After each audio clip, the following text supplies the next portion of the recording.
Hello guys, and the official economic forecast 2025 for the Russian Federation is getting worse with each month. Now IMF decided to cut the expected growth of their GDP to just 0.6. And that is when, for the planet in general, they decided to give a more optimistic focus than it was a couple of months ago. So globally, they expect the growth of GDP 3.2%, and in Russia, it reaches zero.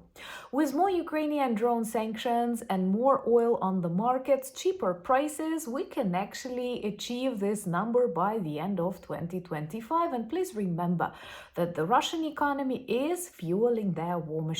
The sooner we destroy the things that bring the Kremlin money, the safer the planet will become. Another important update from the Russian Federation, that is now an active war zone. One more region experienced electricity outages after some explosions on their electric stations, and that is Nizhny Novgorod. So we may say that it's not just Bryansk and Belgorod, but now also Nizhny Novgorod. The territory expands and the problems inside Russia grow. My name is Anna, I'm from Ukraine, I'm in Ukraine, and if you want to see the defeat and demilitarization of Russia that has already started and that is the only working peace plan, subscribe and share these videos to spread the truth. So IMF decided to cut Russia's 2025 economic forecast officially, and now they expect that the Russian GDP can grow no more than 0.6%. And that is when Putin keeps describing their country as an interesting area for future collaboration between the US and Russia. Please remember when listening to this BS that Russia's GDP is smaller than the one of Texas. And that is just one state out of many states inside the strong and beautiful United States. And even with this pathetic situation, the largest country in the world, Russia, is expected to lose even more, 0.6%. What is also interesting, the tendency of this forecast is negative. In April, they expected something like 1.5% GDP growth for Russia. Then in June, it became 0.9, but still close to 1. And now in October, it is just 0.6%. This is a lot. Once again, taking into account that globally they expect the growth of the GDP to 3.2%. And we remember that our world is a very diverse place with lots of problematic economic areas. But even counting all of them, the situation looks way better than it is inside the collapsing Russian Federation. And if oil prices will keep dropping, if the production of oil will remain the same high, this will totally destroy the Kremlin. What is interesting, many of you forget that the main reason for the collapse of the USSR was the problems with selling of their oil prices that kept falling, and of course, economic mismanagement. Economic mismanagement is the phrase that I directly associate with Vladimir Putin, who not only made a lot of mistakes in his military plan, with his failed blitzkrieg, but he also destroyed Russian economy. That was far from perfect, but still they've got lots of companies like Gazprom, like Lukoil, that were successful, and now they are ruining not just company after company, but they are ruining sphere after sphere. Oil refining industry, of course, we ruin for them.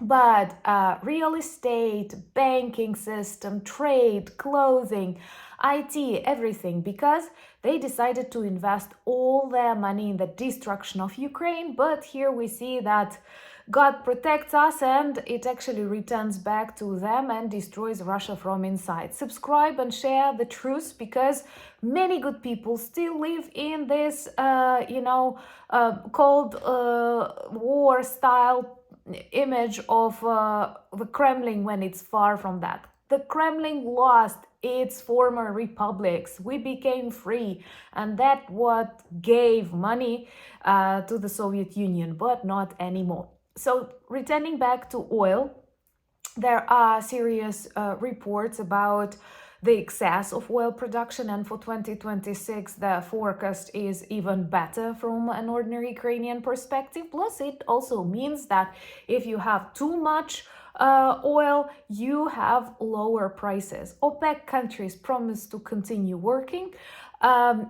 Fewer countries buy that much oil because of economic problems, because of that turbulence that came to the world together with Donald Trump, tariffs on tariffs of then the support of electro cars, which is good for nature and bad for Russia, and what is bad for Russia is always good for nature.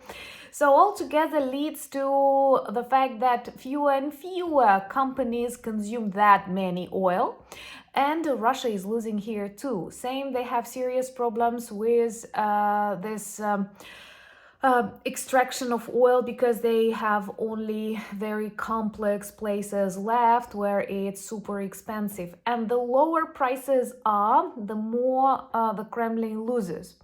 If the price falls below or at least $50, then it is a total disaster for the Russian Federation, and many expect this is exactly what will happen in the months to come. Combined with, different approaches. Because I read that G7 countries are preparing some additional economic pressure on the Russian Federation that will lead to problems for those countries that still buy Russian oil. Maybe more attention will be paid to their shadow fleet. So this is good, this is important. Plus here, I think that even the White House will support the idea, because the less oil Russia sells, the more oil the United States can sell. And what is interesting, we combine these G7 sanctions with the most effective Ukrainian drone sanctions, and oil refineries keep exploding, destroying the industry and destroying Russia's war machine. Because trust me, right now, all of their money are invested in the destruction of Ukrainian territory, Ukrainian lives. This is not a good way to spend your money, and that's why karma is working. Together with inflation in Russia, and the above-mentioned IMF expects that it will exceed 9%, many say it may be already 11%, because we have to remember Russia hides the truth. What helps us see the truth is this gasoline prices, gasoline queues, videos of very dissatisfied Russians that enumerate failures of Putin. Also, inflation, stagnation, empty budget, these 0.6 GDP growth forecast, and many more. So the combination of the Ukrainian drone sanctions, G7, US, EU sanctions works really well. And even with all the propaganda, with all the efforts to hide the truth, it becomes impossible with each day, even in the dark. Because more Russian territories go dark, they experienced electricity outages in Belgorod, in Bryansk. These are bordering Ukraine regions, frontline regions inside Russia. Don't forget about this tremendous change in the course of the failed blitzkrieg, with dozens of Russian regions as a war zone, and one more with electricity outages, now Nizhny Novgorod, Arzamas. So more and more people are dissatisfied with these constant failures of the Russian military, of the Russian economists. And what is interesting, these people come from very different spheres of life, beginning with ordinary Russians that spend hours and days looking for some gasoline sharing maps where they can get gasoline for enormous prices, or stealing it from each other on parking lots at nights, and oligarchs who are losing their income, who are losing their oil refineries, their gas stations, their companies like Gazprom and Lukoil, and they all know it was Putin's idea. But please never say that it is Putin's war, because millions wanted this war. Millions supported the idea. Millions even joined the Russian army to come, kill, and loot in Ukraine. Now, witnessing these problems, witnessing war inside Russia, experiencing very real economic problems, they don't like the idea of war that much.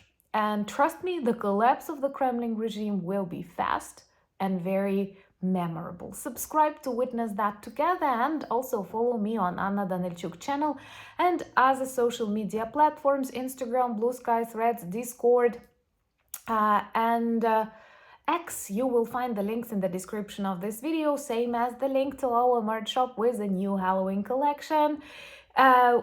Unfortunately, there is too much evil in this world, but I hope these t-shirts will not only protect you, but also remind you about the need to support Ukraine and to fight the evil. Thank you for buying me coffees, becoming my patrons and sponsors of the channel, but most importantly, thank you for standing with Ukraine. Slava Ukraini!